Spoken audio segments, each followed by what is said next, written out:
Okay, so today's prophetic word is going to be a finished work. A finished work. Okay. And we are going to be talking about the book of Nehemiah. If you want to read, we are going to be coming out of the book of Nehemiah. Okay. So, what we are talking about, right now in the book of Nehemiah, what we are going to be talking about, it is concerning a war, that is going on, at this time, So, there has been a war, and Israel has been taken into captivity, and now there's a breach. This is what we're going to talk about. There's a breach in Jerusalem's wall. Okay, so first we are going to get into what is a breach. So the definition of a breach, and this is the Bible definition, it says a breach is a gap in a wall. It is a barrier or defense, especially one made by an attacking army. A breach is a gap in a wall, a barrier or defense, especially one made by an attacking army. It means a break, a rupture, a split, or a crack. Okay. So with that being said, I see. A breach is a hole in the wall, a gap in the wall. But I wanted to, give you a visual representation of what that would look like. So, sorry, it's kind of a glare, but this will be a breach. A breach, a hole in the wall. So what would happen is, in war times, when there's war going on, if somebody blows up this wall, and creates a breach, your enemies could come through here and attack you and shoot you and kill you. They can enter into your land. So remember this visual, because when we are speaking of a breach, that means that you are compromised. You are prone to attack. Okay. So what happens is, in the book of Nehemiah, there's a breach in Jerusalem's wall. So Judah has went into exile. So Judah has went into exile. What is exile? Exile is to ban a person from their native land. To be exiled means to ban a person from their native land. So they've been taken from their native land. They've been banned from it. You can't come back here. Their enemies has came in and took over their territory. So Judah goes into exile. They're in captivity. They're captured. So what happens is, some of the Jews escaped and survived. Some of the Jews escaped and survived, and they were in grave danger. It says, for the wall of Jerusalem had been broken down, and its gates have been destroyed by fire. So what happens is, Nehemiah he's heard of this. Nehemiah is not at that time in Jerusalem yet. So he's heard of this, and he stops some Jews. And he's asking them like, hey, what's going on? Basically, he's asking them like, hey, what's going on? Like, I heard about what's going on. So it says in Nehemiah chapter 1, verse 3, and they said to me, the remnant there in the province who has survived the exile is in great trouble and shame. The wall of Jerusalem is broken down, and its gates are destroyed by fire. So Nehemiah talking to them like, inquiring about what's going on. So they tell him, that some of the Jews were able to escape. But those who were left, who had survived, it says that they are in great trouble and shame. It says, because the wall of Jerusalem is broken down and its gates are destroyed. So they telling Jeremiah what's going on.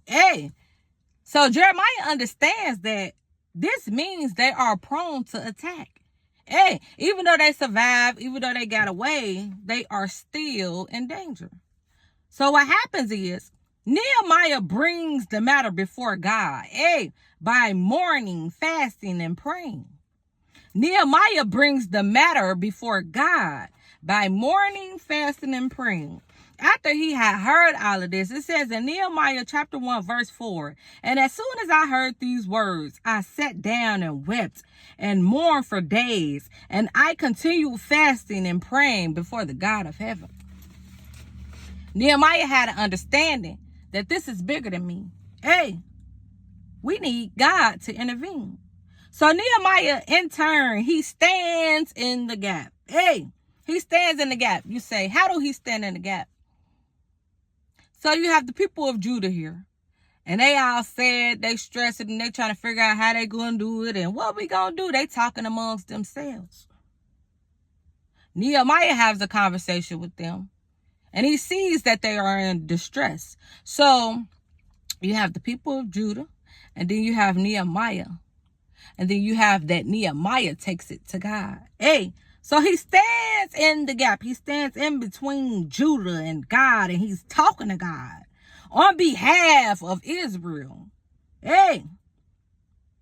So what's also important that at this time, Nehemiah is in a position of authority. It just so happens that the person they go to talk to and tell about their problem, he's in a certain position of authority. Why is this important? Nehemiah was the cupbearer to the king. Which means he was in a close position to the king. Hey, so as civilians, if you can't get answers, what better chance do you have than to be connected to someone who has connections to the king? So Nehemiah was a cupbearer to the king.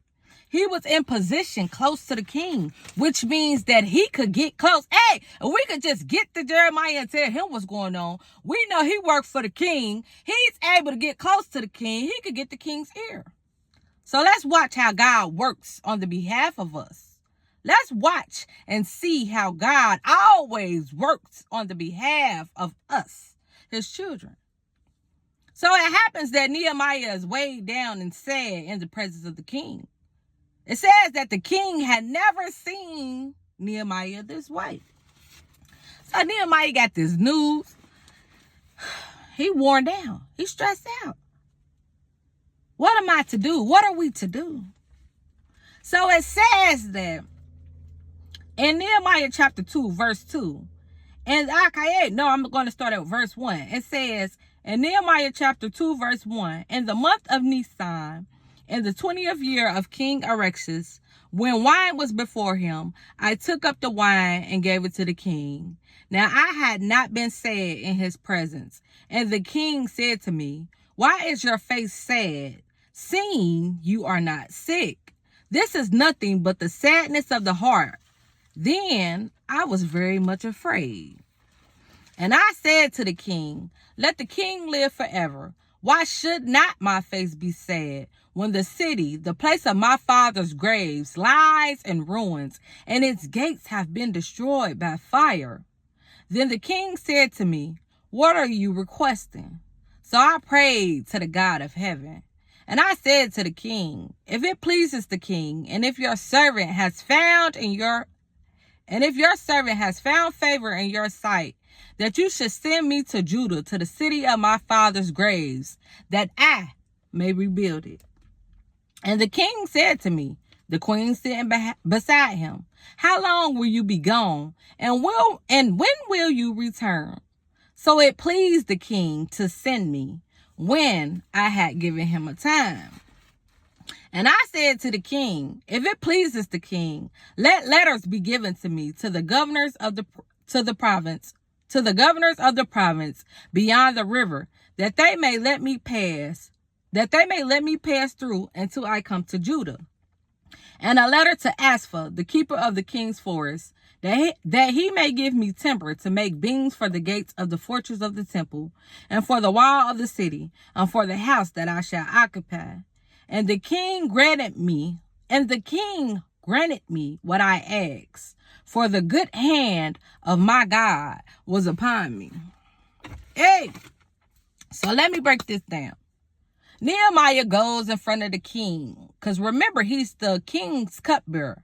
So he's bringing wine before the king in a cup. But it says Nehemiah was weighed down and sad in the presence of the king. The king had never seen Nehemiah this way. So he tells Akaya. Nehemiah eventually in turn tells the king of the matter and asks the king to relieve him and send him to Judah that he may rebuild it. Hey, that he may rebuild it. Hey. He also asks the king, send me with letters so that I may be passed by. Hey, so Nehemiah is saying, hey, I'm asking you to send me back, Akaya, to my home. Hey, send me back to where I come from. Hey, send me back to where my father's grave sites are. Hey, but not only that, send letters with me. Hey, that I may pass through. Hey, look, I don't need nothing stopping me on the way. I say, can I get your signature? So they can know that the king has allowed me to come. So they may know that I have your approval. So it says that Nehemiah is given favor by the king, and it says because God's hand was upon him. It says that Nehemiah is given favor by the king because God's hand was upon him. Hey, you see, we have to understand that this was God's will, God's purpose. Hey, so if we read further, let's see here. It says in Nehemiah chapter 2, verse 9, then I came to the governors of the province beyond the river and gave them the king's letters. Now the king has sent with me officers of the army and horsemen. So not only did the king allow Nehemiah to go, but he didn't send Nehemiah by himself. Hey, the king did not send Nehemiah by himself. He sent him with officers of the army and horsemen. Hey, so what happens is, now Nehemiah done left from where the king is, and now he is arriving to Jerusalem. He has now arrived to Jerusalem. He got officers of the army. He got his horsemen. So what happens is, in between this transition, hey, the enemies of Israel and the enemies of Nehemiah hears this. They hear that Nehemiah has come to Jerusalem.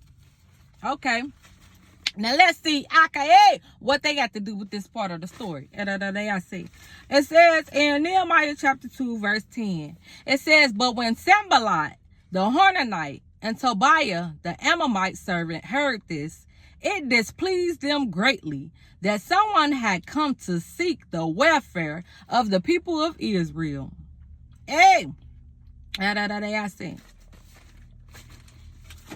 so here Nehemiah is. Here Nehemiah is. He done got to Jerusalem. Hey, but the enemies of Jerusalem, let's see scripture. It said that, but when Sanballat the Horonite and Tobiah the Ammonite servant heard this, it displeased them greatly. So you got their enemies. They are greatly displeased. They upset. Hey, but why? It said it displeased them greatly that someone had come to seek the welfare of the people of Israel.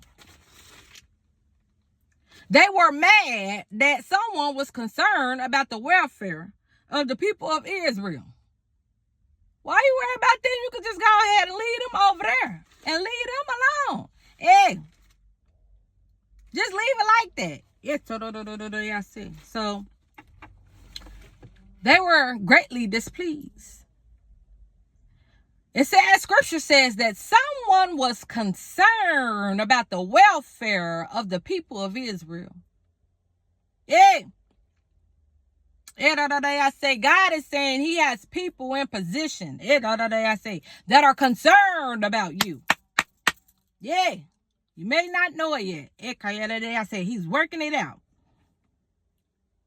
So what happens is Nehemiah goes to Jerusalem, and now he in Jerusalem, and now his enemies have heard about it. The enemies of Israel have heard about it. They talking. But at this time, Nehemiah keeps the matter. He keeps the matter and the plans of God discreet. He keeps the matter and the plans of God discreet to himself. When Nehemiah first get there, he quiet. He doesn't say anything. He doesn't tell anybody anything. He knows that he was sent by God. He knows that he was sent to rebuild. But he doesn't tell anybody anything. And I was looking into that and I was like, why was he doing that? Hey, it says in scripture that Nehemiah, it says at night, hey, he would leave from where he was at and he would go while everybody was asleep and inspect the walls. He would go looking, checking the walls, feeling for the walls, touching them, inspecting them, seeing where the breaches was at, seeing where the holes was at, where the breaks was at. He was observing. He was trying to make sure, where are all these breaches at? And I said that has been created. Where's the damages? And I was like, why was he doing it that night? Why he didn't want nobody to know? Why he didn't say nothing? Why he didn't let nobody in on his plan? That's what I was thinking. So it says in Nehemiah chapter 2, verse 12, it says, then I arose in the night. I and a few men with me, and I told no one what my God had put into my heart to do for Jerusalem. There was no animal with me, but the one on which I rode. Then I arose in the night, I and a few men with me, and I told no one what my God had put into my heart to do for Jerusalem. Sometimes you just got to be quiet. Hey, it's hard to be quiet. I say, believe me, it's very hard to be quiet. But sometimes, hey, God is saying, shh, not yet. You can't always be talking. I say. So, Nehemiah keeps the matter and the plans of God discreet. He keeps it to himself. Only I and God know what's going on. So he's inspecting the walls. He's looking at all the damages. And Nehemiah has a plan and a layout, but nobody is aware or nobody knows about it. Not even the people who are to help him. Hold on. Hey, we're going to catch that. Nobody is aware or knows about the plan of God, the plan to rebuild. Not even the people who are to help him. And when I read that, I was like, how they going to help him and they don't even know they supposed to help him, and how they supposed to know that, hey, they are supposed to help him to build? Well, good question. I said, God said, keep reading. So I just kept reading. So scripture says, once he sees for himself the damage, once Nehemiah sees for himself the damage, hey, he heard about it, but once he's seen it for himself, once he sees for himself the damage, it says he gathers the people to him and they collectively agree, let's rise up and build. So listen, at first, everybody was like, Nehemiah in town. I wonder why he here. The enemies over there, they talking. Why you worried about them? Why you concerned about what they going through for? What he's supposed to do? And I say, if we was just talking about now in our words. But it says in Nehemiah chapter 2, verse 19, it says, but when Sanballat, the Horonite, and Tobiah, I said, hold on, let's go back up. I don't want to move. I was going too ahead. So it says in Nehemiah chapter 2, and let's see where we're going to start at. Okay, it says in verse 16, Nehemiah chapter 2, verse 16. And the officials did not know where I had gone or what I was doing, and I had not yet told the Jews, the priests, the nobles, the officials, and the rest who were to do the work. Then I said to them, you see the trouble we are in, how Jerusalem lies in ruins with its gates burned. Come, let us build the wall of Jerusalem, that we may no longer suffer derision. And I told them of the hand of my God that had been upon me for good, and also of the words that the king has spoken to me. And they said, let us rise up and build. So they strengthened their hands for the good work. Yeah. So first, Nehemiah hadn't told nobody anything. Okay, but then he decides, let me go ahead and let them in on the plan. This is what's going on. You see the distress that we are in. You see that there's a breach in this wall. He tells them about how the hand of God is on his life. And about the conversation that he had with the king. So it says they strengthened their hands and said, let's rise up and build. Okay, now I'm going to make a part 2.